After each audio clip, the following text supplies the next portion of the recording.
topic when I was talking about the same background. And I used Prophet Moses as an example. I will continue and I will still start with him this morning. Moses, if you check the Bible, he was said to be the most meekest man on the face of the earth during his time. No one was as humble as he was. And he became an instrument of God. But if you check the beginning of Exodus, I think in chapter number 2, it talks about a man, announced Imran, a man from the tribe of Levi married a woman from the house of Levi, and he had a son. And because they discovered that this child was very, very beautiful, they hid it. And after 3 months, they could no longer hide him. So they put him in a basket, gave it to Miriam, Nile River, to see what was going to happen to the child. Obviously, the daughter of Pharaoh noticed and picked up the child, became the mother, and the mother of Moses was actually employed to breastfeed the child. You see, fast forward, Moses is now a prince. Our prince is moving around, and he discovered that an Egyptian was assaulting an Israelite. The Bible said he looked the other side and the other side, and when he discovered that no one was there except these two were fighting, right? He manhandled the Egyptian and slew him, hid him in the sand, told the Israelite, go home. Right.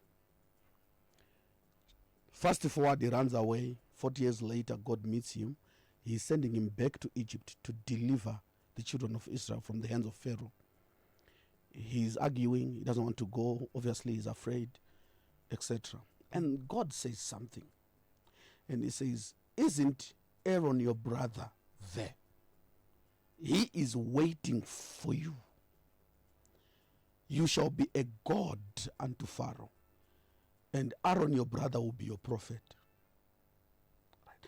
Because discover unozoona kuti Aaron was actually born before Moses.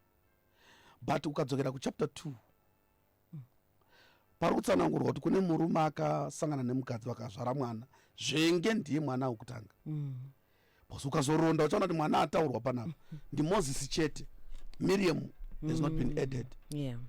Which means kana zvanzi a man from the house of Levi and a woman from the house of Levi, chibva maziva kuti common denominator wenyaya pano ndi Levi. Levi munhu akaita sei? Levi mukomana akaita hasha paakanzwa kuti hanzvadzi yake yarepwa. Vananya kurepa vakauya vakakumbira regerero. Baba vakati hazvigoni kuti tikupei mwana wedu unless you get circumcised. They agreed to all the terms. And when their wounds were still fresh, Levi with Simeon went into those people's camp, slew everyone, children, women. After killing everyone, their anger was not appeased. They looked for goats, slew them, cattle, sheep, huku, anything chaipfaka nyika they killed. Ukazotarisisa hasha dza Levi nezvaitwa kuti woti inyaya yerepire hazvichaenderana manje. Yes, hanzvadzi yenyu yarepiwa, but ndo masovherwero anoitwa. Kana akarepwa naShekemu muchinzwa kurwadziwa nazvo, madi kuuraya Shekemu wacho kana muchifunga kuti zvinodeserve kuti afe. Alright, kana manzwa kuti rudzi rwacho runobohwa mauraya rwese kuhuku. Now ndopaakumanifesta kuna Exodus kuti aiwa vana vaLevhi vakazosangana vakazvara mwana. Aroni haana kumutaura. Iye ari mumwe wevana vevanhu kwakataurwa Moses. Moses iwo ndokuona munhu achirohwa kwete achiurawa. Sekurohwa kwavaingoitwa mazuva ese nematask masters. Izvozvo akazviurayira munhu.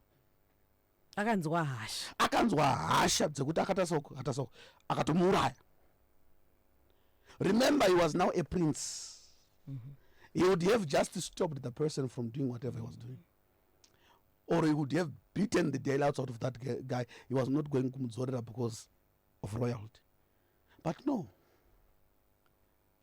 Akatomuuraya. So, this anger yashandiswa panapa haisi yake ndiyaLevhi. Saka background ine tsika yekupota ichimanifesta. Ndosaka uchiona kuti mukuzvarwa kwako you look something like your mother, you look something like your father. Pari kunzi muno baba wake chaiwo, chakazodai chikazodai ningi wake chaiwo. Ziva kuti musangofarira kufanana kwavo ipapo chete. Zivai futi kuti nema emotions ari kutorwawo futi kune wacho muridzi wemuno. Right. Chivwe maziva kuti majudgments, temper, everything zviri kuitwa also passed down to this person. I've got a question for you. Hasha dzako ndedzako here? Unogona kunge iwewe uri munhu ari right saMoses. Bible rati, and Moses was the meekest man on earth, but the meekest man killed a man. Kuti ubatanidze munhu ari miki nemhondi hazvikubatana ba. Uchaona kuti saka kuuraya munhu haasi Moses, ndiLevhi. Meekness ndiMoses. Dambudziko nderekuti unyange uri miki kudaro, your background will always want to pop up and destroy your testimony. Right. Azoshidanwa naMwari, 40 years later he comes back with power. Vaiti vakakanda tsvimbo dzavo pasi dzaisanduka kuita nyoka. Akasimudza maoko kudai somu, denga rairesponda. Zvivhura mabwe zvorova nyika. Mombe dzofa. Akasimudza futi omisa zvinhu. Akatondeka Red Sea ngendonga yake kudai so. Raitsemuka kudai so kuti pa. Mhepo yobva uku youya yovhuvhuta apa. Poma kwete mumatope vanhu vodarika zvakanaka. Ndo grace dzaMoses. Moses ane capacity yekuti anonamata denga ronaisa chikafu. Vanhu vakachemera nyama murenje, Moses onamata musii mugungwa maibuda zvihuta. Vanhu vodya kusvika zvaakubuda nemunhu. Tina Moses wokuti akarova dombo, mvura yaibuda mugwenga, vanhu vonwa. Tikutaura zvaMoses wokuti vanhu vachienda kubattle iye anoenda pagomo. Akasimudza maoko ake so vanhu vanotanga kukunda mubattle. Akadzikisa kutanga kukundwa. Imagine the power, right, the trust yakaiswa naMwari pana Moses, the relationship yavanga vabuilda. In all that Moses achinamatira vana vaIsraeri, zviri kunzi Mwari paaitsamwa achida kuvadestroya, Moses aivanyengeterera kuti Mwari avanzwire tsitsi. Saka ainamatira vamwe kusiya kwake. He did not address his own background. Nemhaka ye waidependa nekuti akanaka. Kamucheka munhu ane unyoro. But background zvayakaipira ndezvekuti paino manifesta you are no longer in control. Ndosaka uchinzwa pawakamboita hasha pai wakapanya mota, wakabvisa TV kumadziro ukarovera pasi, wapedza ukadiscover this is not me. Sure, it's not you, but it's your responsibility to address it before it undresses you, like I said last week. Yeah. So imagine kuti aenda kumsoro kwegomo achitaura naMwari, ari mupresence yaMwari, ari a great prophet. Zvoreva kuti kuva mupresence yaMwari nekuva great does not deal with your background. Itori decision yekuti wapedza kuswera naMwari wacho, uyu wewe ndio unotodecide kuaddressa your background. If you don't, munotoswedzana naMwari muchiita nashamwari handi yachizi, but background yako at one point it will humiliate you. Mwari ndokubva atoudza Moses kuti tiri kutaura hedu panapa, but vanhu vako vatadza basa. Now I'm going to destroy them, and I'm going to use you to become a great nation. Kokuvarambidza akati nomusadaro. Hanzi kokuvarambidza. Meekness. Akati musadaro baba. Mukavadaro vanhu veIjipiti vanozonzwa kuti makavauraya murenje, saka zvoreva kuti mune makunzi makatadza kuvasvitsa kwamaida kuenda navo. So siyai zvakadaro. Regai ndinogadzirisa nyaya. Ndokutakura matablets. Ndakamboshumira nenyaya yokuti veza dombo. Ndokutakura matablets emurayiro anga anyorwa naMwari. Bible inovhara kuti and these were the hand work of God. Which means Mwari haana kuita munana kuti dombo risvike pakunyoreka. Wakatosevenza dombo racho kurikrafta, kuritema kusvikira raakugona kunyoreka. Ndokubva Mwari vega vanyora vabva vamutambidza. Ndokutambira zvinhu zvakapiwa naMwari. I think nhasi ndikuperera ipapa chete. Achidzika Moses ndokuona zvanzi naMwari hazvisi kuita, ndoda kuvadestroy. Iye akarambidza. Paakazozviona ega, Bhaibheri rinovhara kuti wakatora matombo aMwari ndokumarovera pasi ndokumatsemura. Right.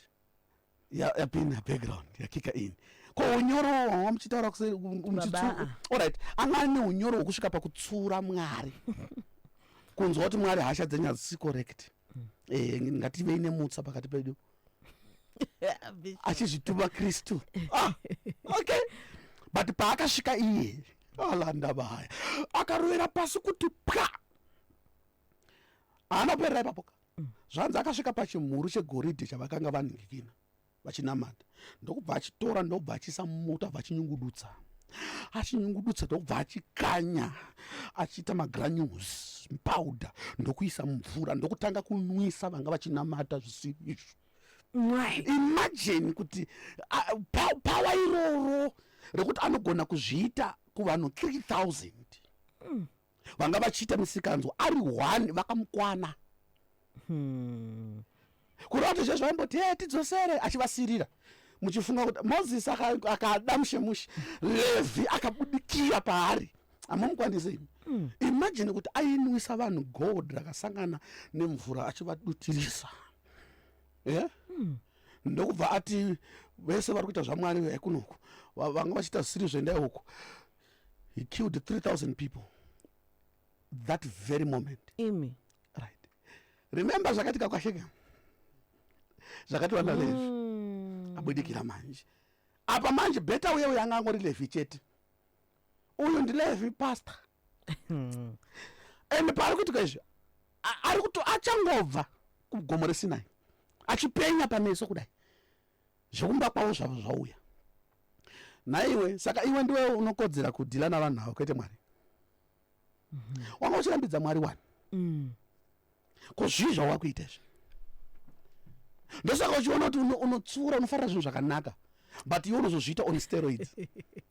Ende zvanyatso explain zvo zvinoita. Yes please. Musadaro. Akona kudanana. Iwe unozodanana naye wacho. Ndekuti kana mukazvara mwana vanhu vanoda kuziva kuti manje sakatomutani. Unoenderera. Unonodanana nemwana, nemurume womwana.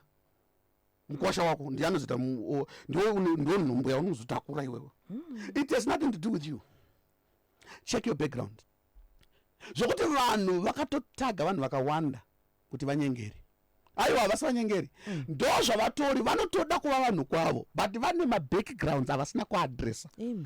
Ndosaka vachizoita these very things they oppose. Hanzi saka Moses anga atori newo mamhepo ekumusha. Anga ane mamhepo ekwasadza kwaanobva. Akamanifesta pakempi. Alright. Kana vanhu vatadza zvese izvo, ko matombo wapwanya murayiro uri kugaidha, uchafanira kugaidha the whole congregation kuenda anopanyirwa zvinopwanyirwei. Alright. Ndiwo wakanyora, ndiwo wakaveza here dombo iri kuti risvike pakunyoreka. Fast forward because of my time, when he wanted back the stones, muzareti pazvinhu zvese zvimwari haana kutaura. Ana comment akaramba akacharasa Moses. Okay. ndobva azoda murayiro futi. Mwari ndobva ati yangu mukana wawako chiveza iwe dombo, gadzira zvakanaka sezvandakanga ndakaita awakapwanya, then ozouya nawo kumusoro ndozonyora ndokupa.